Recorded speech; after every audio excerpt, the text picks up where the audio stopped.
Welcome to the Youth Got This Youth Mental Health Forum. My name is Jessica Rowe and I'm thrilled to be your MC this evening. Do you know we have over 1,000 of you listening to us tonight?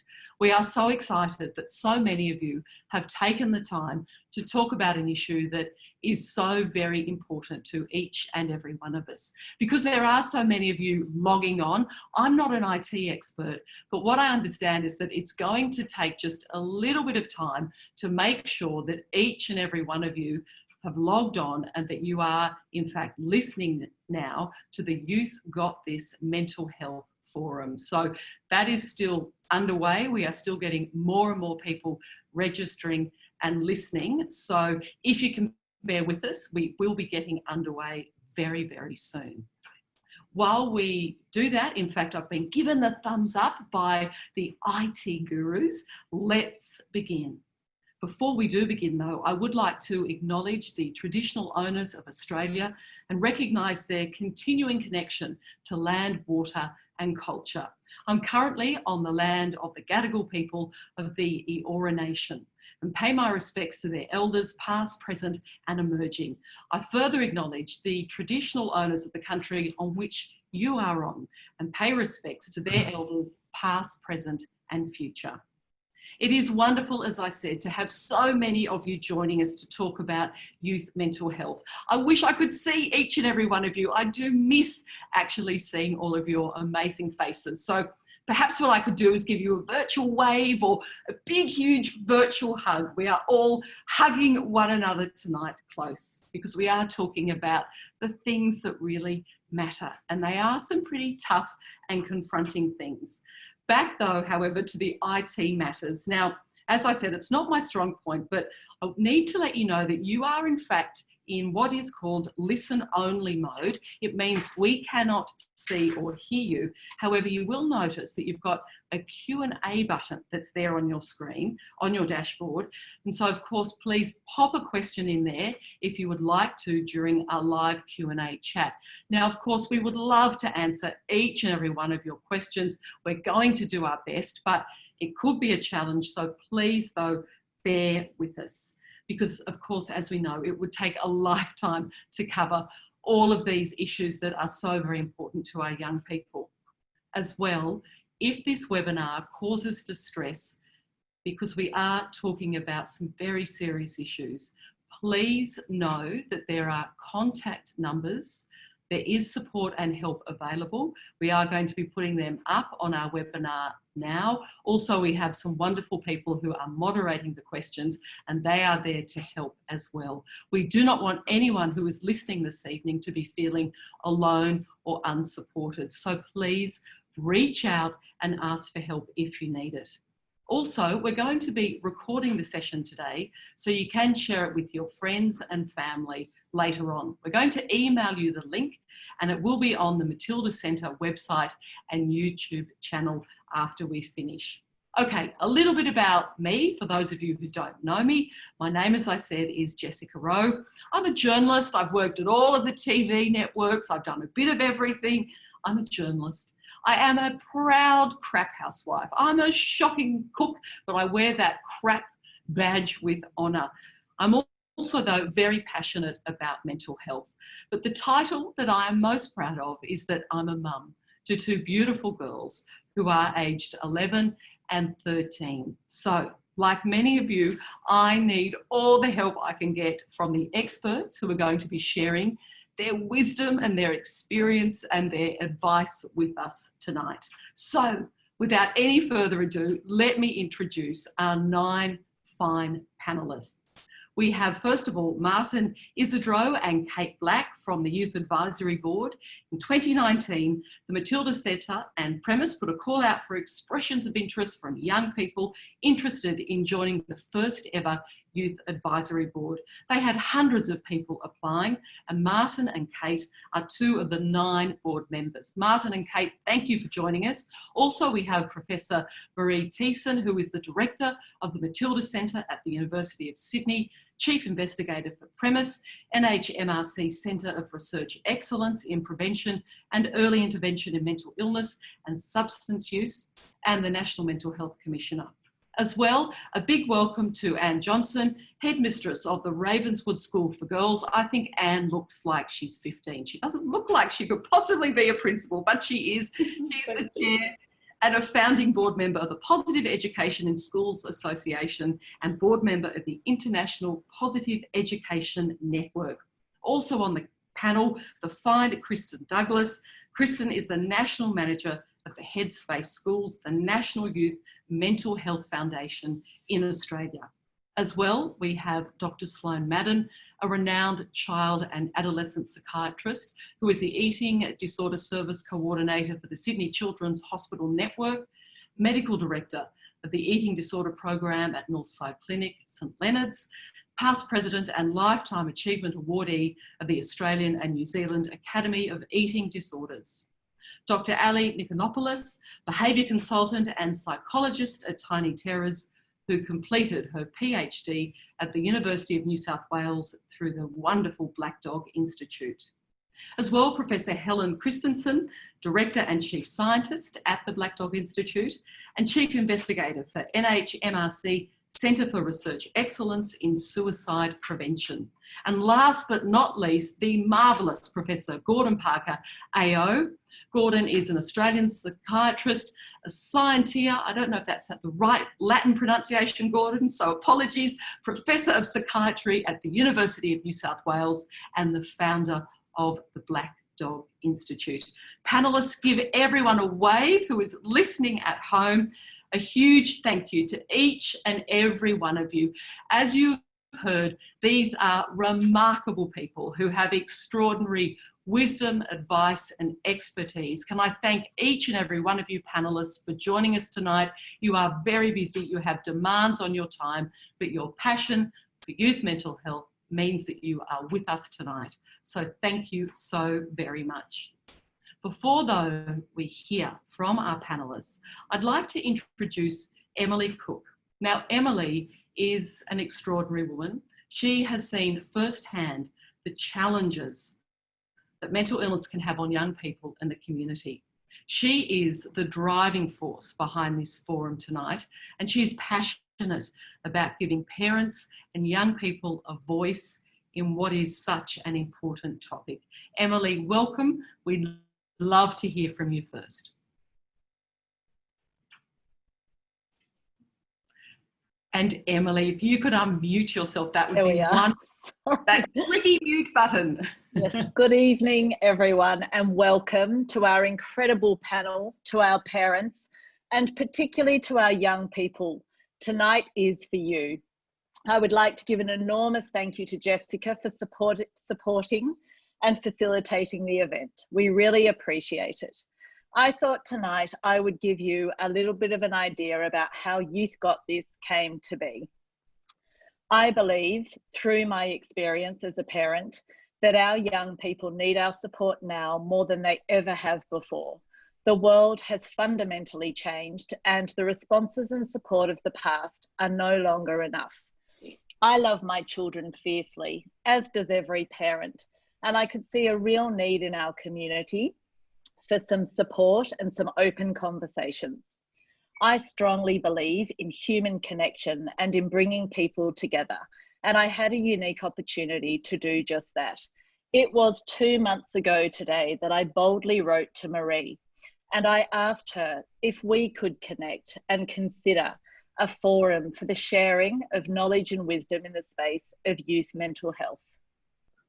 I would like to thank Maree for responding to me so openly and generously and believing in my vision and calling straight away. Rebecca, my dear friend, also responded to the call for action, and together the three of us have been working hard to bring you Youth Got This. What brings Maree, Rebecca and I together is that we are parents advocating for change. I have been so overwhelmed by the generous support of our panelists, and I truly appreciate each and every contribution. Our children are our future, and I wish that tonight brings hope. There is a beautiful African proverb that I hope captures the essence of tonight's forum. If you want to go fast, go alone. If you want to go far, go together. And together we will get there. Thank you everyone for joining. I'm so overwhelmed and I'm so thrilled, and I am shaking as I'm watching the participants' numbers clocking up. And I just truly hope that everybody takes a little nugget of wisdom, as Rebecca calls it, away, and that helps a hopeful, joyful life. Thank you, Jess. Oh, Emily, thank you so much for your beautiful words there. And of course, that is the sentiment. Together, we can do this, and together we can make a difference. And I'm such a believer in connecting through our stories and experiences and wisdom. And that is what we want to do tonight. And Emily, thank you so much for your passion and for making this happen. It's going to be a very special evening. So what we're going to do now is to start with some questions to our panel. Now, they've assured me that they are going to be able to answer in 5 minutes. If they can't, I can't eyeball them, but they will hear from me. So they are going to do 5 minutes, aren't we, panel? You can give me the thumbs up to that. Yes, I know. Yeah, wonderful. Who is going to begin this is the wonderful Kate and Martin from the Youth Advisory Board. Now, Kate and Martin, as young people, I am really keen to know, what are the priorities that are facing kids of your generation? Thanks, Jessica. Before I start, I'd like to acknowledge the traditional owners of the lands on which we're meeting on today. I pay my respect to the Wurundjeri people of the Kulin Nation and pay my respect to the elders past, present and emerging. So Kate and I will be presenting the priorities for youth mental health and substance use research from the Perma Youth Advisory Board. And Jessica's given us an introduction about the Perma Youth Advisory Board previously. Next slide, please. So essentially, the Youth Advisory Board is made up of young people from all across Australia. We all come from different backgrounds, representing our families and our communities, and we all have a keen interest in youth mental health. We have 9 young people, all aged between 16 and 25, and we come from a cultural, linguistic, and gender diverse background with individuals living in different areas of Australia. So our first meeting, we came together and we discussed what were the key priorities for young people that we were facing day to day. And this was very broad. It wasn't specific on youth mental health, but the 3 ideas that we came up with are on the next slide. Mental health, drugs and alcohol, intergenerational trauma and disadvantage. And I think what we were speaking about when we came up with these issues was that they weren't singular, they were interlinked. So they all had an impact on each other, and the way that we were going to address those would be difficult and important to look at. I will now pass on to Kate. Awesome. Thank you, Martin, and thank you everyone for joining us today. As mentioned, that prior to the start of the COVID-19 pandemic, young people's priority issues have been very varied but very linked at the same time. Mental health, intergenerational trauma, rural isolation were all high on young people's minds, with links to the social determinants of health often highlighted in consultations. Within this, young people are acutely aware that we're seeing the impacts of alcohol and other drug use, unemployment, isolation, and this is particularly present among Aboriginal and Torres Strait Islander people and culturally and linguistically diverse populations. Young people have often highlighted the confusion, the question, and the variation as to what mental health is, both to them as the individual, the wider community, and the society. Next slide, please. So moving then to the current COVID world that we find ourselves in, young people's priority issues have expanded, as well as already having the pre-COVID issues present. Climate change, the 2019-2020 bushfires and the upcoming bushfire season is proving to be a priority, and how this will play out during the pandemic. This is in addition as well to poverty, equity and discrimination, employment, as well as access to services and loneliness. And this has been present across all regions of Australia. Young people have a lot to contend with, especially at the moment from external forces, as well as the daily trials and development of being a young person in the 21st century. I guess moving forward, we want to stress that young people need to continually be brought to the table and that they're involved. Young people want a seat at the table and they want to make sustained change for the future. To young people attending tonight, we just want to say we're so much stronger together than when we are alone. We believe in you, your struggles, they're so valid and so real. You have a lot to contend with, but together we have hope. To families and parents of loved ones of young people, in the current world we find ourselves in, ask the young people in your life how they really are. Create a supportive environment at home where you can enable young people to have the open and real conversations about mental health. To policymakers and people in the field, we just want to say we need to reorientate health services. We need to include young people and continue to develop the preventative measures and the way we're interacting. We all have mental health, so let's not leave anyone behind. Let anyone from any corner of Australia fall through the cracks or let anyone suffer alone. Thank you, Jess. Thank you, Kate and Martin, for adding your very important voice. And Maree, you were one of the organising forces as well behind this forum. And just listening to Kate and Martin speak, I mean, we understand why it is so important that we have evenings like this evening. Why do you think it is important, though? Thanks, Jess. And, you know, as you said, I direct the Matilda Centre, but I'm also a mum and a mum of two wonderful teenage girls. And why it's important to have that conversation is they feel these issues just as strongly as I do as a parent, and our educators feel these issues. So it might be, or it might not be a surprise to the amazing number of people that we've got online that in my next slide, that 75% of mental health problems begin before the age of 25. So young people are incredibly important in this conversation. And that 50% of mental health problems will begin before the age of 15. So incredibly important that we work with young people and that we think about mental health problems in young people. And as Kate said, think about those prevention options. How many young people am I talking about?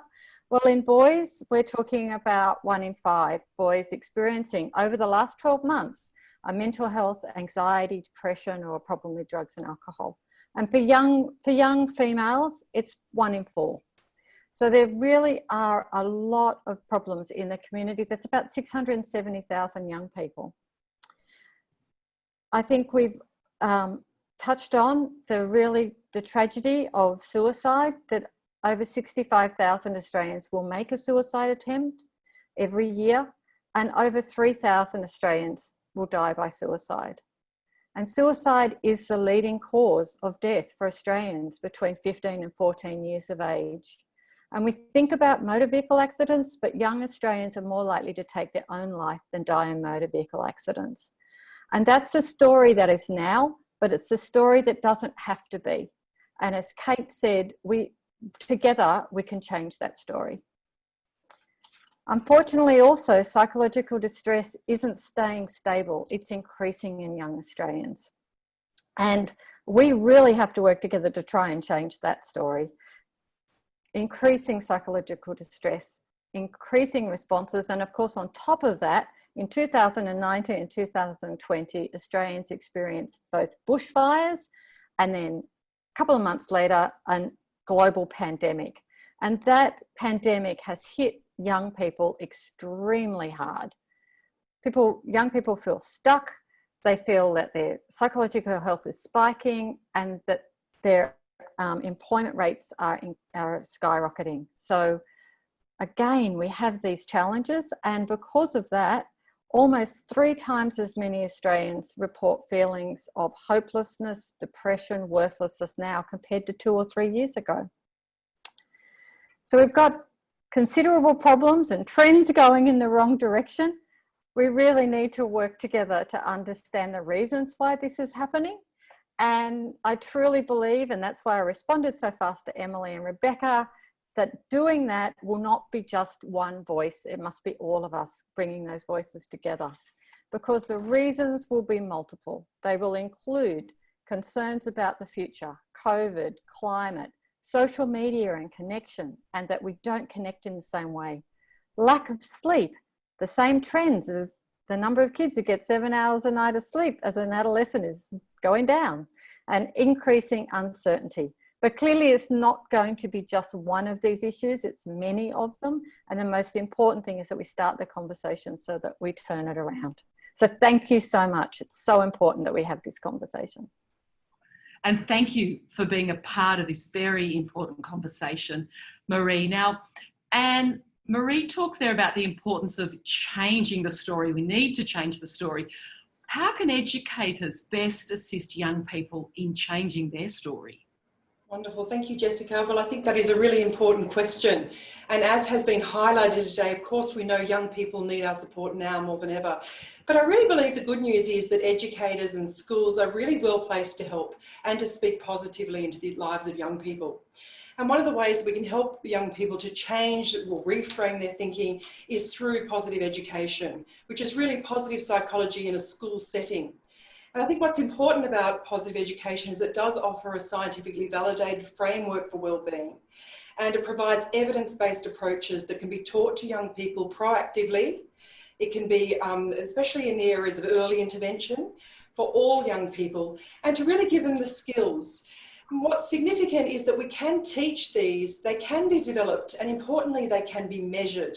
And I think that's vitally important because we want to know that the strategies we're using are efficacious. They do have an impact, a positive impact at that. So that is certainly an aspect of it. But what is important also about positive education is it does take a strengths-based approach. It asks the question, what is right with someone? Not so much focused on what is wrong. And so by understanding our own strengths, we can harness these and bring them to bear to different situations, different challenges, but also look for the strengths in others. So I think it builds a culture around strengths. It really is about helping young people become the best versions of themselves, understand how to flourish and fulfill their potential. But I think what's important about this area is that it works in a complementary way with the important work. And I only need to look at these extraordinary panellists who are doing so much important work, particularly in the therapeutic side, and really attending to those areas of mental ill health. So, for example, in a school, positive education will work alongside of the great work of psychologists who are really working with young people who are experiencing mental ill health. So it works hand in hand. It's not a happyology where it's just slap a smile on your face, everything will be well. That's really significant because it is about recognising life can be hard. But we have tools that we can use to help us bounce back and bounce forward from setbacks. We have tools we can use to help build our psychological capital. So you might be saying, well, okay, what's in the toolkit then? Well, I think that a great place to start is to look at one of the frameworks for wellbeing. There are many of them around in positive education. I would point to, for example, the work of one of the pioneers of positive psychology, Professor Martin Seligman. He offers the Perma Framework. Now, Perma is an acronym, but I'll just share with you some of those key elements. The first is the importance of building positive emotion. That's the P of Perma. The second is engagement and how to understand how to achieve states of flow and to really use our strengths in our learning, but also beyond the classroom. The third is R, standing for relationships, and of course the power of connection and how significant that is in young people's lives, as well as living a meaningful life. That's the M of Perma, a life beyond ourselves. It's not all about me, me, me. We can reach out beyond ourselves, make a difference to others, and in the same way at the same time build our own well-being. And then finally, the A standing for accomplishment, understanding that the pathway to mastery is often paved by grit, tenacious, dogged perseverance, and how effort changes the brain. So these are empowering messages to share with young people.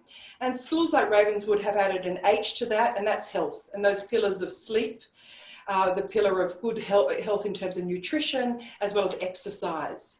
So I believe there are ways that we can share these tools, these strategies with young people that I think really position them strongly for the future, but importantly, position them strongly in terms of building that psychological capital so that they have that strength to respond and reframe as the situation requires.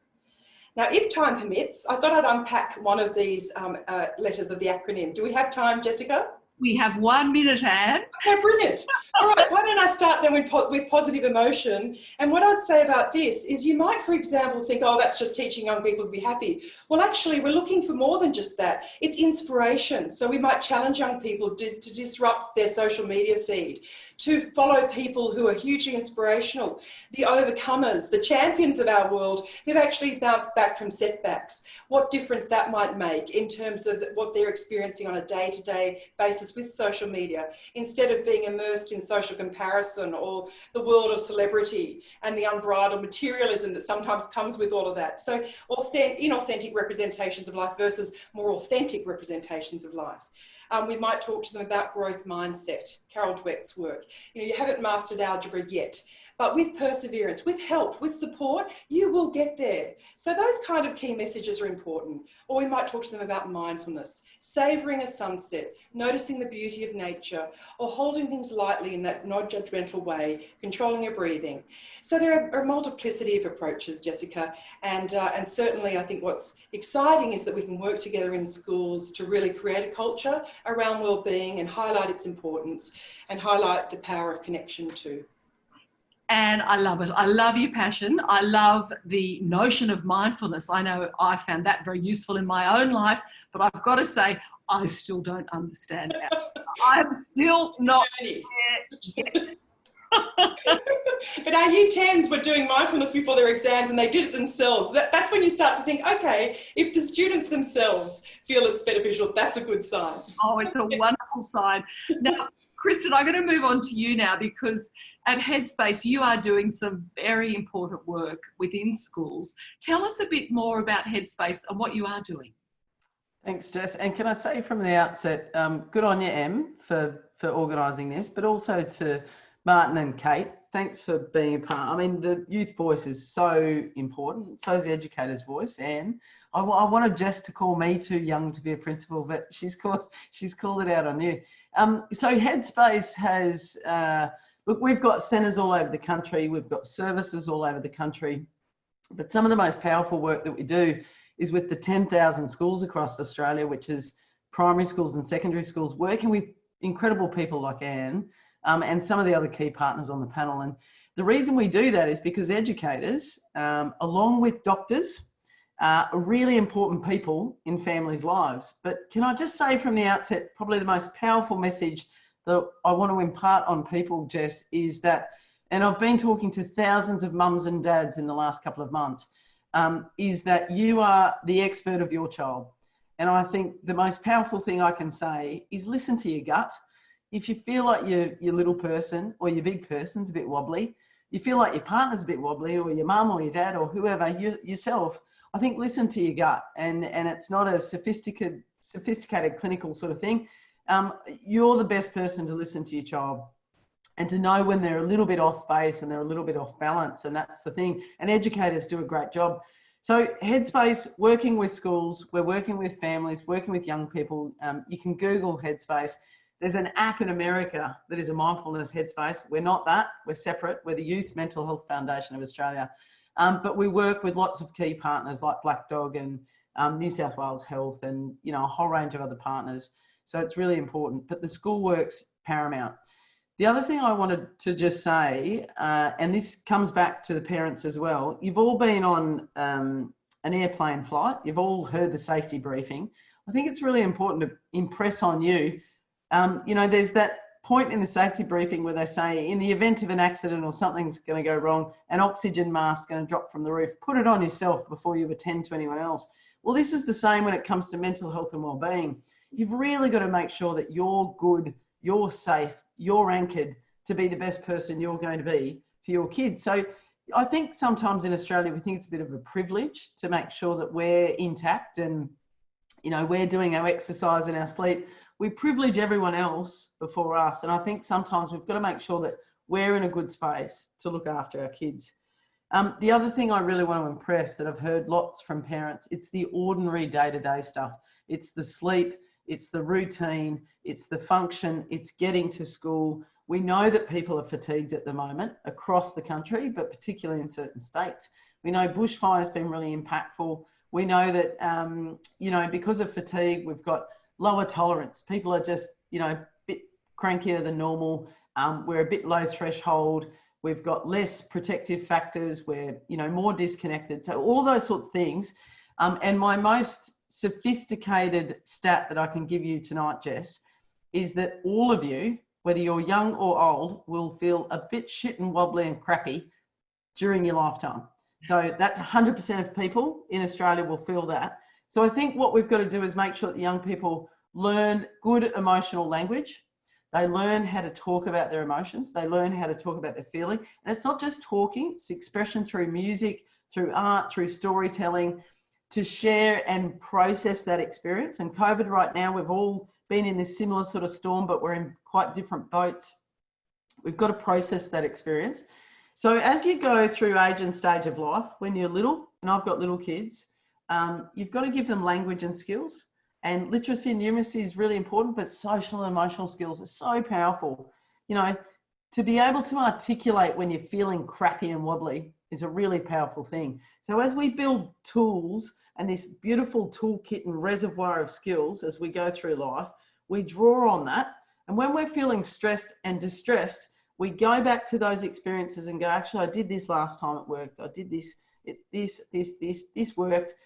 But when you're little, you have a much smaller toolkit and a much smaller reservoir. So we've got to make sure that we give kids lots of reminders and tell them what we use, like share what we do around help seeking and all of those sorts of things. So I'll stop talking there, Jess, but thanks for dialing in, parents, because it's really important that you get reaffirmed that you're the most powerful tool that you've got, essentially. Oh, Kristen, I think that's so wonderful what you're saying. And I think it's reassuring as a parent to hear that we are actually our kids' expert. We know our kids better than anyone. And I think as well, that theme that you talk about, the importance of looking after ourselves, because too often as parents, as caregivers, we put ourselves last. So some really, really important messages in there. Sloane, I'd like to move on to you now. I'm picking up a bit more from what Kristen was saying, that she said, you know, trust your gut. If you think something's not right with your child, with your teenager, listen to that and you know, take note of that. But how is it that, especially with teenagers, that we can recognise the differences between just being a teenager to actually that there is a mental health issue or problem that is emerging? How can we know the difference? Okay, thank you very much, Jessica, and thank you, Emily, for organising the event. Look, this question gets asked a lot, and again, as a father of 3 teenage girls, you do have times where everyone is having a bad day or is struggling. But I think when we start to get worried is when everyday activities, things which our kids do on a daily basis, all of a sudden become really hard. Children won't, or kids won't come to you and say, I'm sad, but they start to become really irritable and cranky. And it can be really difficult not to respond to that by getting cranky back. You know, particularly, I guess, when we look at the current situation, everyone's under pressure. Young people, you know, if we go back a couple of months, weren't able to see their friends, who really are one of the key aspects in their life. Everyone's working from home. People are worried about their jobs. It's very, very easy to get cranky back with our kids. What sort of other things do we see? We see that people start to struggle with their sleep. They take to their room. They're up sort of late at night. They're getting up later in the day. It gets harder and harder to get to school. I guess one of the things that I would really worry about is when people stop seeing their friends, when they start to withdraw and they sort of lose that motivation. You know, when do we become worried? We become worried really when these sort of difficulties tend to become persistent for the kids that we're looking for. And again, as I said, you know, when we see their day-to-day function really deteriorate, there's an increase in risk-taking behaviour. So they're the sorts of things that we start to look for. I think what we do know is, I think as Kristen said, when young people are sad, they don't speak to their school teacher, they don't come and see a professional like me, they speak firstly to their friends.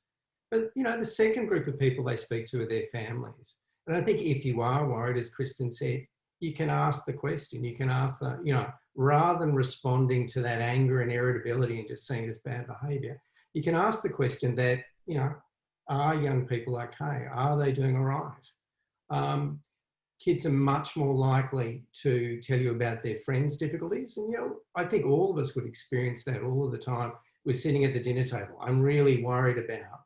And one of the things we do have to understand is then, how do we help our child manage their friends' concerns with mental health? Because it really is something which is more than a young person can manage. So we direct them back to people at their school, back to their parents. We may take on that responsibility ourselves, but just letting them know that, you know what, it's okay, we can manage your friend. Your responsibility is just to do the regular friend stuff rather than to sort the problem.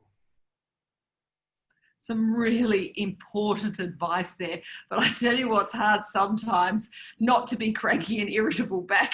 I think as a parent, that's because you just have to go, relax, but that is difficult. But what I'd like to follow up on with you, Ali, is that Sloane was talking there about the pressure often on young people to support someone, one of their friends who was going through a tough time, or also to support a young person who's lost a friend to suicide. What would your advice be there, Ali? Yeah, thanks, Jess. And I love that both Kristen and Sloane mentioned about how important it is for parents and their children to talk. My biggest thing is talk to your children. It is so important to open up the lines of communication so that they can talk about how they are feeling about the suicide. Those who are here and who have worked with me or have heard me speak in the past know that I consistently advocate for connection as a prevention and intervention for suicide. And this is a theme that will come up a lot when I'm talking. The exact same goes for supporting a young person who has lost a friend to suicide. If you're a parent or a carer, or even a teacher or a counsellor, it's highly likely that you're viewed as a person who can offer safety, protection, advice, and the like. This is going to be one of those imperative times where these kids need us not to deflect from having the hard conversation. And keep in mind, the operative word here is kids. While we live in a world where our kids are growing up at a rapid pace before our eyes, it remains as important as ever to be mindful of the fact that their emotional resilience, their coping skills, and their emotional regulation capabilities are still operating as that of children. So we need to step up and provide a safe space for them to come forward with how they're feeling and how they are or are not coping. The little things can actually be so important. Think about spaces or places that they may feel most comfortable talking. You might find that they're more comfortable with talking while going for a drive or going for a walk, doing something where they don't feel the pressure is on them. That's really important. Make sure you're listening without judgment. Do this with empathy, if nothing else. So try and put yourself in their shoes and envisage how you would like to be listened to if this was you. Avoid simplistic sayings such as "you'll be fine" and "cheer up." These can actually be really hurtful and dismissive and can interfere with the grieving process. I think it's really important that we're honest and upfront about the nature of the death. So our kids generally have a good idea about what suicide means, what it is. It's frequently mentioned on music and TV. It's getting mentioned more in schools, among peer groups. And if it was a friend from school, I've had a lot of people come to me with friends from schools, friends from the same school that have lost friends to suicide. Try and prepare them for other people's reactions. So this could simply be a conversation explaining that different people are going to react different ways and that every reaction is valid, even if it is different. Emphasize that it doesn't make their reaction any less valid if it is different to someone else's. And just quickly, a common concern that comes up for parents and carers especially is that their children will copy suicidal behaviour. Through explaining that sometimes people find it hard to talk about their problems or worries, you can emphasise the importance of talking about feelings whenever they may be down or sad. Like Sloane was saying, they're more likely to talk to you about their friends' problems than their problems. So this could be a really nice platform to bring that up. It's important to reassure them that suicide is not common and that many things in a person's life may have led them to feeling so deeply unhappy and troubled and confused. Reassure them that we're all experiencing positive and negative feelings as part of life, and help them to explore possible key people that they can talk to if you're not available, such as a relative, a teacher, a counsellor, or their friends. And just the second part of the question, Jess, around how to support a teen struggling with their mental health. So as I said earlier, I'll always speak to the importance of connection when referring to this subject matter. Having had many conversations with a variety of young people who have had significant mental health challenges, some of which have made attempts on their lives, I found that oftentimes they are feeling disconnected from those in their lives whom they crave the most connection. So the parents in the audience might be surprised to hear this, especially because teens can have a very odd way of showing it sometimes, but often it genuinely is mum and dad who the child wishes to feel closer to or connect with more. I am, of course, not saying that there aren't other avenues which can and should be taken where warranted, but if you've noticed that your teen is struggling with their mental health, what you can do as a trusted adult in their lives is directly engage with them in a number of ways.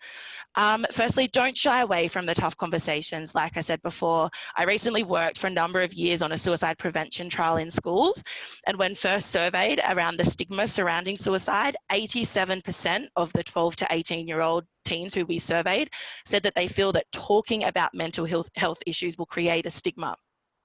Many more young people have said to me that they find it extremely hard to have conversations about mental health, their own or otherwise.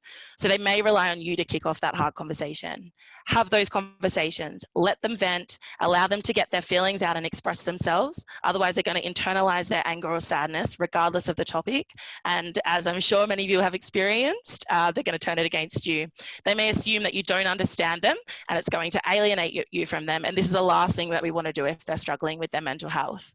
If we can have the hard conversations with them, they're going to feel like they can have the hard conversations with us, particularly important if we're talking about suicide. Validate their feelings. I think you'd all agree that there is a certain intensity to how teenagers see the world. We want to make sure that there are safe adults whom they can explore those really intense feelings with. Let them know that you see how angry or sad or lonely or scared they are and that you're here to listen. Be vulnerable with your child, as hard as that sounds, and let them know of times when you have experienced these feelings. I don't know if any of you have experienced this, but I sometimes remember back to when I was a teenager and I'd look around thinking that all the 33-year-olds around me were these scary, invincible, super old grown-ups who had their shit together. I'm now 33. I definitely do not have my shit together. I'm not invincible, and I wish that 14-year-old me could see me now. It's okay to show your kids that you're human too. Be honest. While they might not be the best at realizing that adults don't really have it all together, I feel like teenagers, especially today, are hyper aware to dishonesty. If they want to know something about the events of the world, for example, even if it's a source of anxiety for them, be honest about it. Again, don't shy away from the uncomfortable conversations, especially if they're trying to have them with you. This is their attempt at connecting. Remember that. Also remember that there's actually a lot to be worried about, especially right now with the likes of COVID and whatnot, 2020 in general, really. Seriously though, we should avoid lying or bending the truth when the source of a child's fear or anxiety is a true existing threat. Help them identify when they can do or say what they can do or say to feel prepared rather than defeated. And if you're unsure of what to say in the moment, it's okay to admit that you don't have the answer, but that you will think about it more and follow up with them later. I think that's really important. A lot of parents, I hear it to this day, we don't know what to say, our kids are coming to us, we don't have all the answers. And like, I know, in the Q&A later, there might be something that I get asked or someone else on the panel gets asked that they don't have the answer to right away, and you get this feeling of anxiety and overwhelm. It's okay to say that you don't know. In fact, it's nice for someone who's struggling to see that someone else might be struggling with, even if it's just a simple answer, struggling with something. I have so much more to say, Jess, but I'm pretty sure I'm way over time, so I might just wait for the end. Very well. You're only over. Amazing. Thank you. Yeah, wonderful. But I just have to say, 33 is not old. When you were saying, I apologise. I just want to say to Ali, if you're looking at 45 or 55-year-old people, you think they've got their shit together, they haven't. So it doesn't amazing. Get any better Thank as you go you. forward. Do you know what? That's amazing. Thank you so much. That's why I'm a crap housewife. I'm still struggling. I do not have it together at all. But Ali, thank you for your insights and encouragement about having those tough conversations, even though they are hard, encouraging us to not shy away from them, and also to have that connection, to make sure that we do tap in and talk to our young people. Now, we are getting plenty of questions coming through. Helen, I've got one here for you about social media, but it's an interesting one because, you know, social media, we roll our eyes and think, oh my goodness, social media, it's so terrible, it's appalling. But there's a question here saying social media and the time teenagers spend on their devices can sometimes be seen as a problem, as we know it is.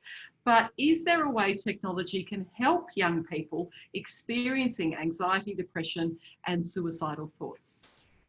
Thanks for the question. Yeah, look, technology can sometimes be seen as a problem. And I just want to start with that first, because I think it's simplistic and probably wrong to think that technology is the cause of the mental health problems that our young people are experiencing now. We've done extensive work on it and found there's a relationship between using a smartphone, for example, or screen time generally, and the development of mental health problems. And you get a small trend for depression, but you don't actually get any increase in anxiety or distress. So we know that all of these problems are getting worse. So it sort of makes sense. It's not actually the technology. It just might be one part of the problem. If you think, well, what can technology do? I'd just like to say that there's a lot of evidence that depending on the app or the online platform that's used, you can affect positive change. You can actually prevent the development of mental health problems by using certain technologies. Not all apps, not the rest, but there is plenty of evidence out there now that it is possible to prevent the development of depression and anxiety in school-based populations. We also know that a review of online suicide prevention apps showed that they actually decreased suicide thoughts and feelings through the use of the app compared to a control condition. Like, these are actually gold standard ways in which medication is checked. So these are very strong studies showing that apps, even apps used by themselves, can have protective effects. We have our platforms that we're using in a number of schools now that screen for kids who are having mental health problems. And what we find is that by kids going online and filling in questionnaires and quizzes and so on, you actually can screen those kids that are experiencing severe distress at the time. And I'd just like to say, neither the parents nor the counsellors know that these are the kids that are really, they're the quiet ones, and they're the ones that are really having the problem. So technology platforms can help in screening whole school populations to help identify kids who might be the most highly prioritised. And finally, in a COVID study we just recently completed, spending time on tech, connecting with friends, was associated with better levels of well-being and lower psychological distress. So I don't think we can just rub it straight to social media. So I think digital apps can deliver effective therapies. And the question at the moment is, well, why would you bother with digital when you've actually got face-to-face? And of course, the problem is we don't have face-to-face. We know that there are waiting lines, that people have to wait to see a psychologist, a psychiatrist. I actually looked at the figures. I think we have 4,000 psychiatrists in Australia, 36,000 psychologists, and 2 million kids aged between 12 and 18. And the figures do not add up. So we have to work out ways and be smarter about the ways in which we can connect with those kids. And our recent COVID study also showed that 75% of these 2 million kids were experiencing psychological distress. So in short, I'm basically saying digital therapies have a role and can play a part. And just to finish off, talking to your kids is something that I've always had. I mean, I've got kids too, except now they're adults and you can get through it, let me tell you, you can get through it. It does happen. But I remember, like, I always thought I was so good at talking to kids. You know, I talk to my kids. I'm trained as a clinical psychologist. Surely I can do all of this. And I remember my daughter saying to me one day how upset she was, how lonely, how miserable. And on the one hand, you can see some parents in that situation saying things like, oh, it's okay, just get on with it. And you can see other people like me kind of saying, but you're the most beautiful child in the world, you know, and that response is useless because A, you're not actually listening to what your child is saying. And so you're not being able to actually support your child through that situation. So even though you can be lovely, you actually have to listen. So I think double listen is the answer to that question. Thank you. Helen, that is so reassuring though, first of all, to hear that there are times when you'd be thinking, what am I doing with all of your years of professional expertise? Thanks, Jessica. And I think too as well, what's a really a good thing to remember there with what you were talking about is that not all social media is bad. Of course, we know that there are all sorts of damaging parts of social media, but I think it's nice to know that we don't need to just put it into the all bad isn't all this terrible sort of corner. So thank you so much for that insight. Now, Gordon, to you, you have had a lifetime of experience helping people, helping families, helping young people. And what I'm really keen is to put this particular question to you from our Q&A is, when someone is distressed, you can feel helpless, you think, what am I going to do? What can I do? How can we provide help where and when it is needed to a young person, to someone we love? Good, thanks, Jessica. I'll focus on mood disorders because studies invariably show that of people who kill themselves, more than 90% are depressed. So let me offer a staging model for an adolescent who's in difficulty. I'd suggest if the problems are mild to moderate and they don't feel desperate, then they initially discuss with a friend, a parent, or a school counsellor. If, however, the problems are severe and or the individual feels desperate, then they need to obtain a clinical assessment. And the general recommendation is to start with your GP. And I think that's a very reasonable one. Australian GPs have taken up management of mood disorders pretty well. I will now offer a very dangerous generalization. Female GPs are far better than male GPs in doing the assessment. We did a study and we found that the average consultation time for a person with depression seeing a male GP was 8 minutes. With a female GP, it was 35 minutes. What do you want of your GP, of any health professional? First, you want to be able to get in there rapidly. There are some therapists who almost boast that they have waiting lists of months, if not years. That is very poor management. So people need rapid assessment. Secondly, you want whoever you're seeing, let's stick with GPs, that they recognize that there are differing types of mood disorders and that each of the differing types requires differing drugs perhaps, or differing non-drug strategies. You don't want a one-size-fits-all model. The problem is, in Australia, as for Western countries, people's background, discipline or training often dictates the treatment that they will give.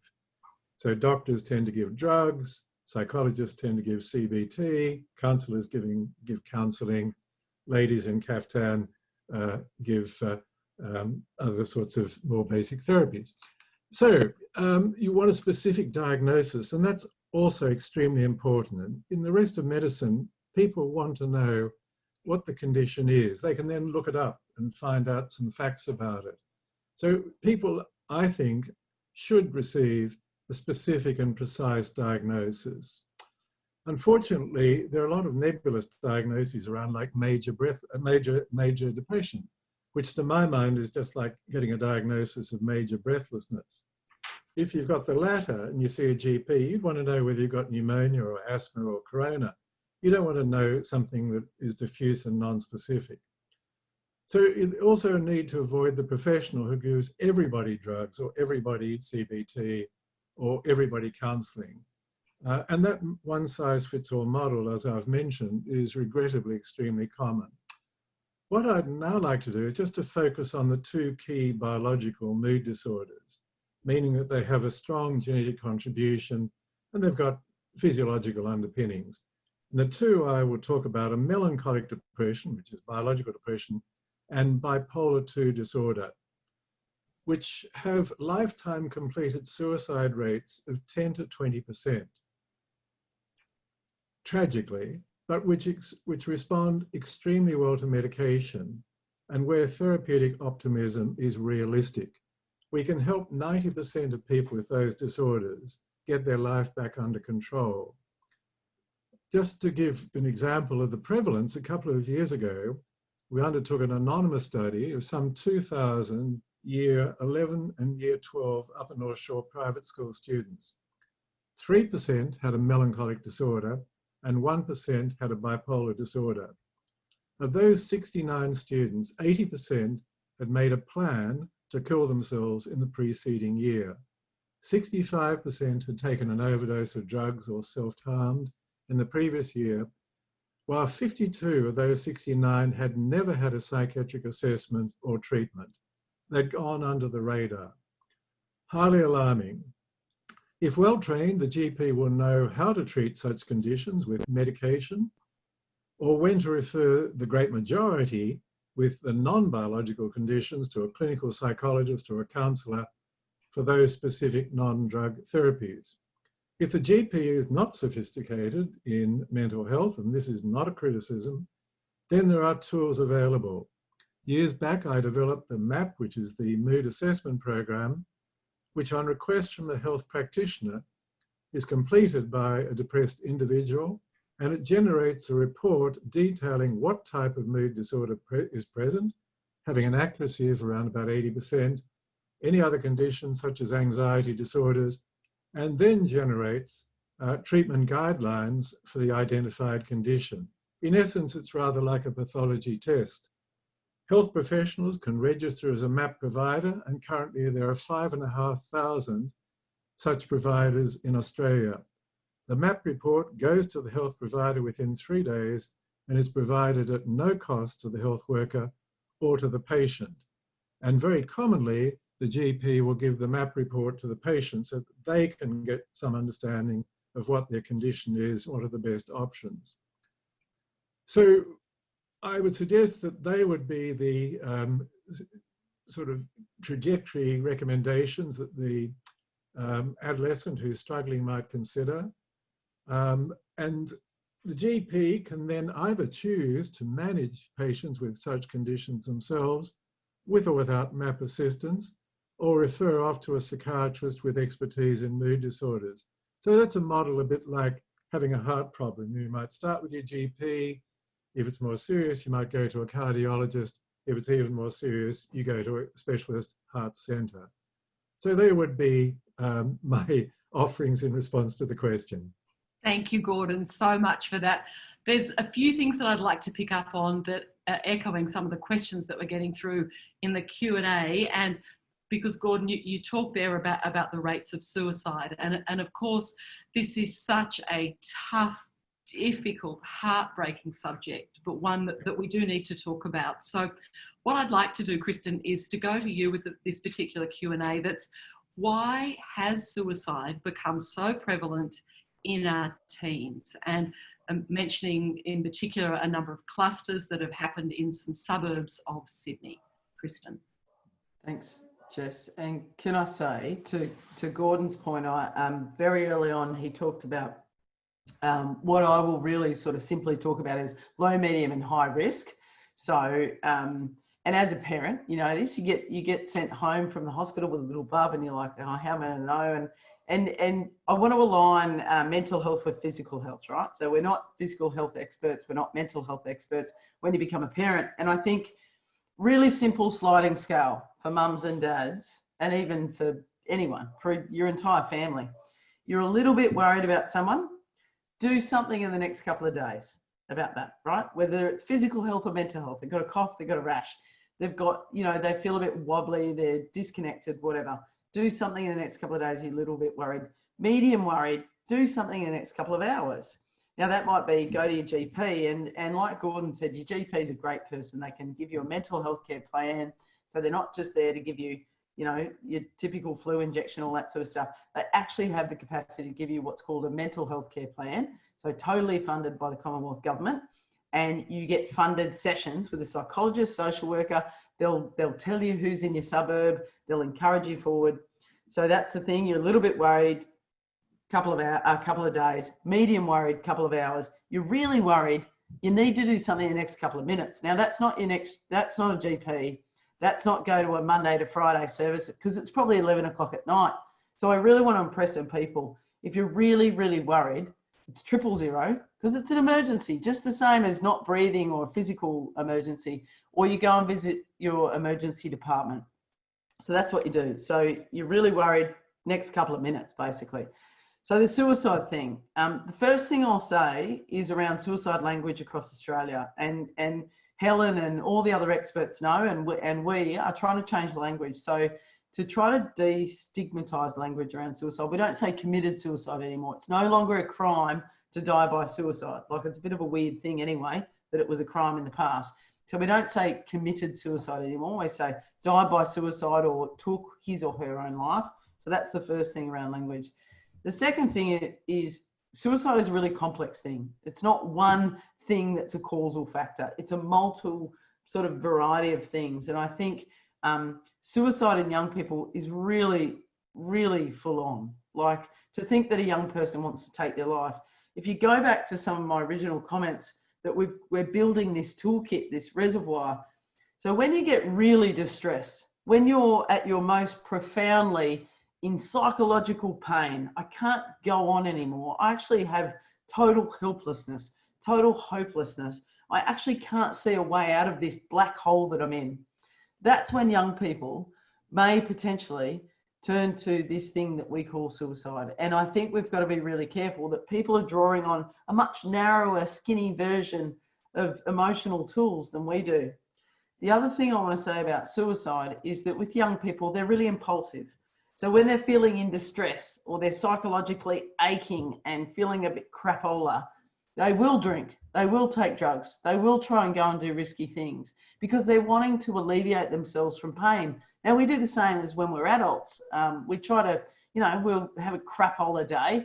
We go and totally have a couple of wines because we just want to forget about it. We want to alleviate it. We know that it's a momentary sort of response. So I think the thing about suicide, it's hard. It's really difficult for mums and dads. But this language, this communication, this question, one of the best questions I can give you in your toolkit of questions is say to your young person most days of the week, hey, on a scale of 1 to 10, how was today? 10 being it was a ripper, 1 being it was crap. So it was a 7. That's awesome. What made it a 7? It was a 3. That sounds tough, honey. Why was it a 3? And the next question is, what would make it a 5 or a 6 tomorrow, and what can I do to help? And I think these open line of questions and a couple of questions in your back pocket to ask kids when you're noticing they're a bit wobbly, you're feeling your gut, and you're inquiring is really powerful. I'm probably not answered the question at all, Jess, but suicide basically is people feeling so overwhelmed and so distressed. We actually want to stop them getting to that point. Conversation's the best way forward. And I think that's so important what you're saying, and to have that in our toolkit, that sort of ranking of 1 to 10, how are you? Because Helen, what I'd like to ask you, we're getting a number of questions also on this theme about suicide with, is suicide contagious? Yeah, it's a really good question, isn't it? No, it's not contagious, but people can influence each other. And it's not that you have to be in contact with the person for that influence to occur. Some of the most sort of devastating studies, I guess, have shown that you might just be in the same sort of socio-demographic as somebody who's taken a suicide, and that information about that suicide has come out, say, dramatically. So you're a young girl in another town, you may learn from that and model that, if you like, and take your own life. So it's not contagious as in you rub up against these people. It's actually a broader thing. But we do know that there are clusters, and that kids will do this together sometimes, or they'll be influenced heavily by what's happened. And it's quite a powerful effect. So yes, in one sense, there's an influence that if one child takes their own life on the next. Is there a way we can stop that? Yes, there is a way we can stop it. I guess, you know, one of the biggest challenges we have is that these kids are sometimes flying under the radar. So we don't know who's at particular risk or not.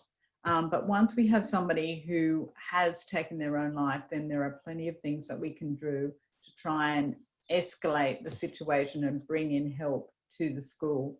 I mean, the first thing is communication, making sure that everybody is communicated to about what's happening, bringing the kids together. I mean, I'm sure Kristen has done a lot of work in schools post-suicide, and she may be able to comment more.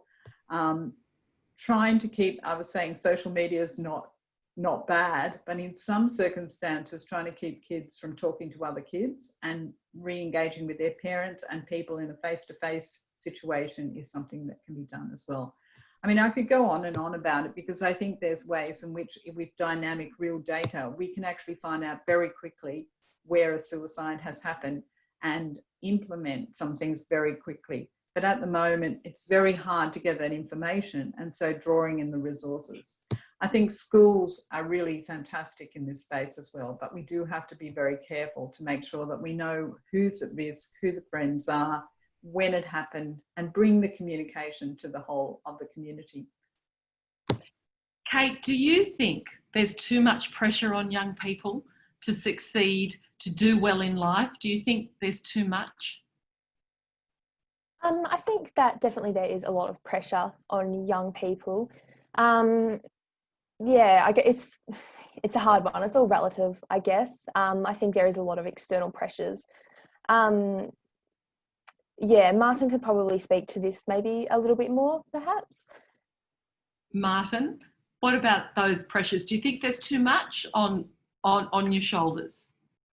I think given the current situation we're in, I think it's kind of expected as well. I know for young people, there's just a lot of uncertainty that's happening around the world at the moment. And I think that feeds into a lot of how we feel at the moment as well. I think as well, I guess being separated from friends during this time is difficult because you usually have that support network there with you. Yeah, I mean, I think there is a lot of pressure, but I think we also have to feel that we can handle that pressure as well, or we're able to cope with it, or at least find the ways in order to cope with it. Yeah. And what do you think are some good ways to do that? I think from my personal experience, I know that finding people that support you that are positive has always been super helpful. I know in my situation as well, I guess growing up in a migrant background as well, sometimes it's difficult to talk about, but I know that I was very fortunate to have parents that were interested in wanting to learn and know more about that. I think as well, the information is out there. It's just trying to find it. And I think sometimes that can be difficult and I guess hard for some people as well to find that. Yeah. Thank you. Now, Sloane, what I'd like to do is move on now. We're getting questions coming through about eating disorders. And there's a question here about the prevalence of eating disorders and how do we deal with that? Okay, so I think a couple of things to say about eating disorders, particularly in young people. I guess we traditionally have seen eating disorders as, you know, typically anorexia nervosa, very unwell, very thin girls with this belief that it's a disorder of sort of middle-class white kids trying to get attention. I think what we do know is there are many different types of eating disorders, and most of the eating disorders aren't anorexia, though it is more serious. We see eating disorders not only in young women, but also in young men, and particularly at the very younger ages. You know, up to about 1 in 5 people we see presenting to the hospital can be young men. The figures we probably see show that maybe rates of eating disorder are probably as high as sort of 1 in 10 young people. So you have the eating disorders with anorexia where people really are really rapidly losing weight, dieting, and are at acute medical risk. But we often see more disordered eating, which occurs under the radar, where people are really becoming distressed. I think the two things that we do know are eating disorders are presenting at a much younger age, and certainly the research that we've done looking at very young kids of 12, 13 or under show that in the last 10 or 12 years, there's really been a dramatic increase in the rates of eating difficulties we're seeing in young people. And also with COVID, our own services really had about a 40% increase in presentations this year. And I think that's because of a number of reasons. I think for young people, family and friends are the key things they value in their life. So, you know, not that you believe, you know, what clothes you're wearing, but those connections, as people have said, are really important. And with COVID, we've lost a lot of that. I guess there's also been an increasing loss of structure. So schools, routine, you know, doing all of those really good things that keep people well. So yeah, look, eating disorders are a problem. They are becoming more common, but I guess on the positive side, we know that if we pick them up early, if they are treated well, then we would expect most people to get well from their eating disorder. And I think that's the really important message from tonight. We can get lost in feeling really hopeless about what's happening, but I think we're recognising mental illness, we're talking about it, we're seeing it earlier, and we are, as a result, being much more successful in the management of that. I've got a question here that Gordon, I think I'll put it to you, and I think it's something that is a real struggle when you see someone you love, your child or a friend of someone's, that you know they need help, but they're refusing help. What is it that you can say or do to encourage this young person to get the help they need? But they're saying, no, I don't need it, I'm not going. That's such a difficult question, and there's no simple answer. Over time, I think the most successful strategy that I've found is to get that person, that young person's best mate, to be invited to call around and have the conversation. Of all the strategies, that tends to be the most useful one. Has anyone got something that they'd like to add to Gordon's advice there? Because I think that's often a struggle for many people, how to get someone to get help, but they won't do it. Sorry, Jess, I'm just going to say, I reckon from our end, a lot of young people go, oh, what exactly does a meeting with a psychologist or a social worker feel like? And if they realise that it's just a bit of a chat about how they're going, I think that'd be okay. And sometimes parents put their kids in their car and they go into a Headspace centre or a nearby sort of youth centre, and they see that there's a pool table and there's someone there. And I think it can be really daunting to not know what it's like. Even adults, if you've never been to a counselling session, you have no idea what to expect. And I think just to say, look, honey, it's going to be a young person. They're going to ask you a few things. I can stay in the room, I can leave the room, and just kind of make it feel a bit okay and a bit safe, because sometimes it's just the fear of the unknown. For all of us, we don't know what it's like to go in for the first session. And I think sometimes just normalising it, asking if you want me to come in, that's totally fine. Do you want to go in by yourself? But saying it's literally a cup of tea or a chat for 45 minutes about what's going on. If you want to tell stuff, you do. If you want to stay silent, do that as well. And I think it's just destigmatising it a bit. Yeah, it's such good advice, Kristen. Now, Sloane, I've got a question here for you that, okay, you've now got the person the help that they need, but of course there is the struggle that how can parents help young people access services if often, you know, we know about those long wait lists and those delays in getting appointments?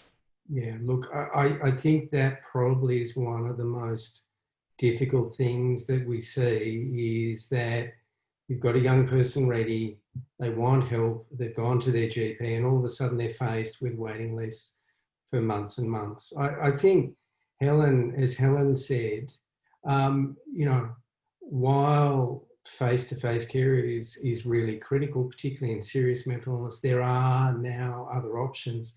There's much greater expertise and support in schools. There are a huge number of really good online resources, and good GPs, school counsellors will know about a lot of those. So using sort of online resources, online apps to help. You know, those apps can also provide a lot of support, advice and education for parents about simple things that they can do to support their child while they're waiting for the assistance they need. I guess though, as finally as Kristen said, if people are really worried, if it is an emergency, you know, there are services available 24 hours a day through all of the major hospitals. And people, you know, and while it's really tough, everyone hates going to the emergency department at 10 or 11 at night. There's long waits, there's lots of people. But if you really need to get seen, then you can be seen. But I think I think look at those other resources, because, you know, the reality is there is a shortage of people. But I think there's been a really big focus in the short term on really spreading that expertise and trying to provide resources for schools, for parents, so that they can step up and meet some of those needs in young people. Thank you, Sloane. Now, we only have about 15 minutes left. There is so much that we still obviously want to cover, and I'm sorry that we can't get to all of your questions. But what I'd like to do now with our last 15 minutes is to look at hope, because I think hope is so important for each and every one of us to travel hopefully in our lives. So I'd like to everyone who's listening to leave the forum with a sense of hopefulness about what is ahead. So what I'd like to do is ask each of our panelists in just really a sentence. I know this will be a challenge, but what in a sentence is a way that we could improve young people's lives, or some lovely little something that has made either a difference in your life, in someone you know's life, but a hopeful note for everyone to think about. Anne, if I could start with you. Yes, thank you so much for a wonderful question. I think that there's some recent work in the area of positive psychology around the significance of agency, and really giving students the ability to make choices, but to see that they can be optimistic, they can have a sense of efficacy, make a difference in the world, and be imaginative with that. And I think that something very hopeful is to see students really rally. I mean, I know many schools, for example, during the bushfires, the students came forward and said, we want to make a difference, we want to reach out. And in the case of our school, students wrote messages of hope and gathered in the formation of around the word hope on the oval to basically encourage those who were doing it tough, particularly who were so adversely affected by the bushfires. So I think that there is hope in young people. They're extraordinarily creative, and it is about giving them a voice, and I think that gives me hope as an educator, but also the ability, the combined ability, to come back to what Em said, working together. And I think there's a great deal of hope in finding ways forward and giving a voice. Ali? It's going to be really hard for me, so I'm going to try really hard to keep it very concise. But mine is just like, I still work with many, many young people from day to day, and I always find that young people forget how much they give. So they're always saying, there's this person in my life that's this great, and this person that does this, and this person that brings this to my life. But actually, I always make sure that I tell them that what they're bringing to my life and what they're providing their peers with and their family with and their friends with. And it's always so much, and it's always so lovely to see their faces light up, because kids are kids and they forget that, you know, they've got this beautiful gift that they're giving to the world all of the time, numerous gifts. And I think it's just really nice for us to be giving them that reminder. Any kid that is here, you are wonderful. You are doing wonderful things. I know that there are wonderful people around you also doing wonderful things, but don't let that detract from the fantastic things that you're doing and you will continue to do. Oh, Thanks, beautiful. Kate? Yeah, was going to reiterate what Ali was saying, and then just the importance of making connections, whether that's with the peers, family, support networks, acting and belonging, committing to something that is really important to you or that you're passionate about, is a great way of finding that little bit of hope, and something that gives you that inner self, stuff that you enjoy. Martin? I think I have to agree with everyone as well, but I'd also add listening and empathizing. and that going both ways as well. Listening to other people and empathizing with them as well, I think it's really important. It is to listen, to really listen. Yeah. Maree, I know we only heard from you at the very start, but I'd love to know what would be some wonderful advice from you for young people. Yeah, well, I mean, just looking at how many questions we've got coming through here is extraordinary. So, you know, you were talking about hope. I just have amazing hope that, you know, just a simple forum like this could bring so many people saying this is an important topic. And I really hope that we shift and invest in this topic, because we don't invest enough. The long waiting lists are not good enough for our young people, and, you know, they're not good enough for the parents or for any Australian. So, yeah, the tips, gosh, we've covered some awesome tips here. Really just brilliant tips. And that listening and that working with young people and keeping them at the heart of things, that's just brilliant. Gordon, what about you? Such a difficult question. Where I've seen people obtain hope most dramatically has been when there's been a person who has given their personal story about some problem, be it depression, be it bipolar, and how they've travelled through it and how they'd overcome it. And I have seen speakers which have absolutely ignited audiences. A young adolescent speaker describing his bipolar, and school kids coming up to him, not just shaking his hands, but hugging him. Headmasters and headmistresses coming up to that person afterwards and saying, "I've walked in your shoes." So I think the personal story has huge potential for hope. When we see people who've had a terrible experience, they've gone through the fire, they've come out the other side, and they've shared the strategies that they found helpful, I think that inspires hope. And it is so important, Gordon, as you say, the power of sharing our stories and not feeling alone. Helen, what about you? Right, I've written 4 things down here. Sorry, I'm greedy. The first thing is, I think, give young people a job. That is so protective for suicide and anything else. We've got to have things for people to do that are meaningful. Jobs, jobs, jobs. The second is connection, because our COVID study showed that some kids felt better and more connected to their parents being isolated and put in things. So that's something to hold on to. Some kids like it. Creativity, we know that actually isolation and being away from the hub of activity is sometimes related to creativity, and that's hardly a surprise. So I think creativity during COVID is going to be immense, and I think that's really hopeful as well. And then I saw this fantastic study. I mean, I'm a nerd, so I like these studies where they do randomized controlled trials, and they compared people walking through nature with people walking through nature and trying to experience awe in what they saw in the nature. And they found that those who experienced the awe of what they saw, like, oh, isn't that a fantastic leaf? I'm sure Anne would love this because it's all positive psychology, gratitude, and all the rest of it. They found significant difference. This is just for normal psychological distress. So I found that really hopeful, because I think it will help us in the world, create a better world anyway, make sure we keep our forests and our physical surroundings being such a source of joy to us all. So that's my 4. Thank you. Oh, I think it's a wonderful 4. Before I move on to Sloane and to Kristen, just a quick question for you, Helen, that's come through. Could you give some examples of apps that people can use? Yeah, sure. And maybe I can put this on the page or something and pull together a list. We've actually got a list of things that we recommend for schools as well.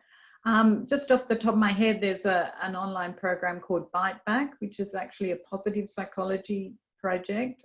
Actually, it was started by Gordon, if you're there, Gordon, with Vidge many, many years ago, and it's been revamped, and we've done more work to show that it works in improving kids' positive psychology. Smiling Mind, I think that this meditation app that Australians have developed is really good for meditation. Mood Gym, which is something I developed a long time ago, is still alive and well, and actually was associated with really good outcomes in terms of anxiety and depression in high school kids.